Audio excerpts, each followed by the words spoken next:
Number 5.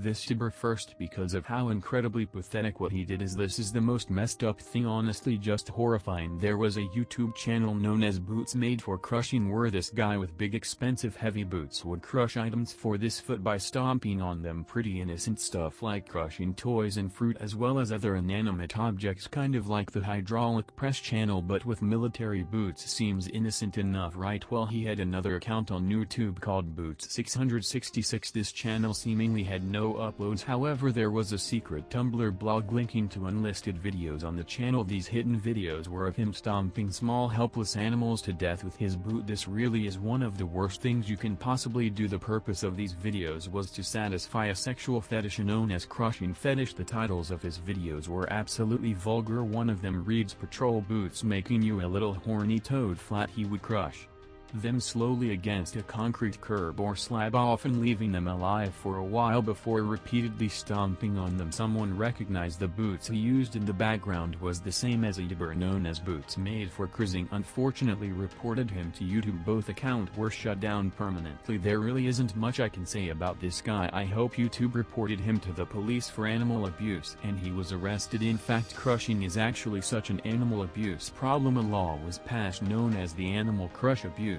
Prohibition Act of 2010 to stop video being made and to allow several years of imprisonment.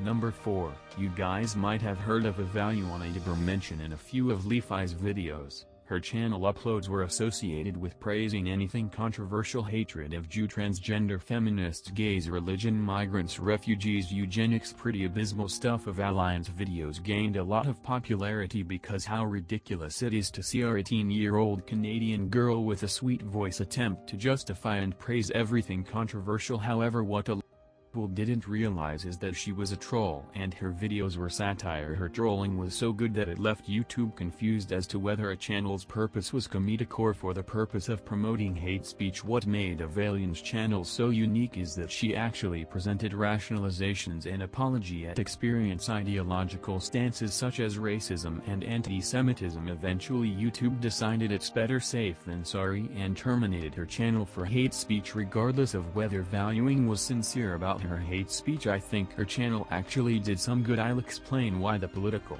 philosopher John Stuart Mill made an argument for free speech, including that of hate speech, for a good reason too. He argued that if we censor hate speech, our fundamental beliefs of what is right and wrong are not tested. If our beliefs aren't argued against, then we don't attempt to rationalize what we believe to be true. We don't think about why our beliefs are right. When we don't question our beliefs, we don't think about them, and when we don't think about our beliefs, we don't learn new things. We don't advance and improve our thoughts about what is right and wrong. He argued that even if someone's argument is wrong, it still serves the purpose of making us rationalize and check our beliefs and even improve them. Being able to listen to an argument that is wrong lets us understand what makes an argument wrong and improve our own beliefs from learning from someone else's failure. So whether or not a ValueOn was a troll or was actually sincerely hateful, her videos actually contributed something positive. I don't agree with anything of ValueOn said, but I personally think there was a moral and secret message she was hinting at. The message behind the ValueOn channel is that you can argue for something no matter how stupid it is. The censorship of her channel makes us question the limits of free speech.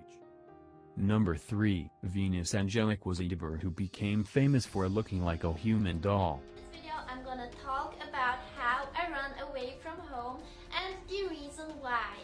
Her videos were associated with the love of Eastern Asia, particularly places like Japan and Korea. A lot of our videos were makeup and beauty related. The drama associated with Venus Angelic is absolutely ridiculous. I spent several hours reading up on the drama and I can honestly say I've been left terribly confused by it all. Honestly, it deserves a video of its own. To summarize everything, when Venus was 14, her mom helped her set up a YouTube channel. There was some controversy around Venus because the sexualization of young girls on the internet for views. Many of her video tags were sexualized as well. Nothing too surprising there. Many people claimed Venus was faking a Japanese accent in the pitch of her voice. Later some drama with other teenage YouTubers started, as well as cyberbullying formed both sides. Vanessa's mom Margaret was known for being a helicopter parent and having excessive amounts of control over Venus. Ultimately her mom, a middle-aged woman, started cyberbullying teenage Girls who were apparently cyberbullying her daughter later. Several GoFundMe were also set up by Venus to attend private schools in Germany and kickstart an album, none of which was actually delivered on. Then Venus ran away from home. Yes, she literally ran away from her mother. She ended up in Japan and married a Japanese guy, except she actually didn't marry him and broke up with him, but later they got back together. Margaret was the owner of Venus's YouTube channel and had lost access to it because Venus took it over. Because Margaret did not like the fact that her daughter had run away from home, she sent copyright strikes against Venus's channel, which resulted in it getting terminated. Hundreds of thousands of subscribers were lost, as well as tens of thousands of dollars of ad revenue, all because of a feud between a mother and her daughter. After this, Venus claimed her mom was abusing her. Margaret fired back and claimed that Venus had broken her dog's leg and killed her hamster and that she had Asperger's. But oh boy, does the drama not stop there. Margaret visits Japan and begs Venus to come home. When Venus refused, Margaret filed police reports against Venus for stealing luggage at an airport, but then Venus claims she was set up by her mother. I can assure you that neither one of these women are in the right, and they're both absolutely insane. I kid you not. This is only 10% of the drama surrounding Venus Angelic. Based on what I've read about other YouTubers who've made videos about her, it's more than likely that they're going to copyright strike this video despite it being fair use, because they don't like what I'm saying. No doubt I'm going to end up spending months appealing to YouTube and filing a counter DMCA claim against Venus to get my video back up. I've accepted my fate already.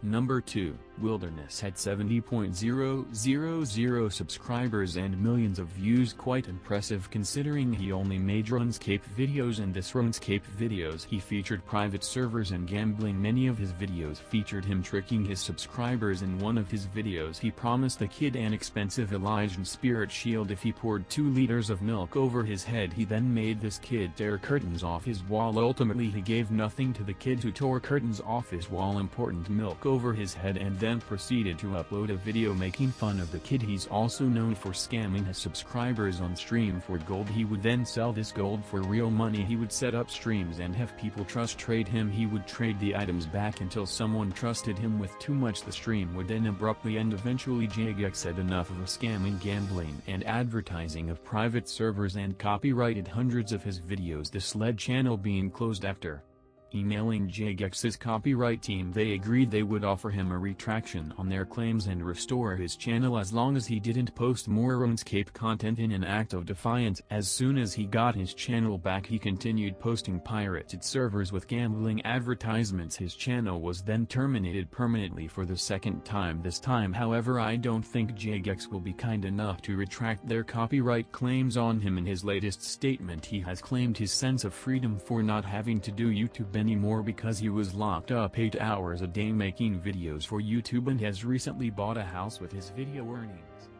Number 1, Killer Keemstar. According to Urban Dictionary, he's a self-proclaimed internet celebrity and journalist. Keemstar's history began when he started streaming a blog TV. He was known for his extreme streams, often featuring racism, trolling and hateful trash talking. Later he started uploading his trash talk videos to YouTube, which resulted in his account being terminated. However, this didn't discourage him. He set up various other YouTube accounts which were also later banned. I can't help but compare Keemstar to a cockroach. He just won't go away. He has been banned on YouTube, but this didn't kill the meme star. He has also been banned on various streaming websites including Twitch, but this didn't kill me Mr. Either. Keemstar was also permanently banned from YouTube, but he's able to run Drama Alert because he abused the loophole in terms of service by claiming not to own the YouTube channel itself but only to be its host. More recently, the fact of Drama Alert had been changed to Ty Blue, and Keemstar has begun work on other internet projects. Various exposed videos have been uploaded exposing meme star. It's being called a dangerous hoax. Someone called police Friday evening saying a person was being held hostage inside this home in the town of Holland. SWAT teams responded, charged into this home. Daniel Keem called us on Saturday describing what happened inside his home on North Main Street. Issue back or bend the more that ultimately pop up. Many people have threatened defamation lawsuits against them. This again does not discourage him. Hundreds of banned Keemstar petitions have also popped up, but he still survives. Literally every single major YouTuber does not like the harmful content that he produces, but he keeps making it anyway. I have to admire this guy's tenacity and fighting spirit. Literally nothing can stop him really has some incredible perseverance. Thank you guys so much for watching.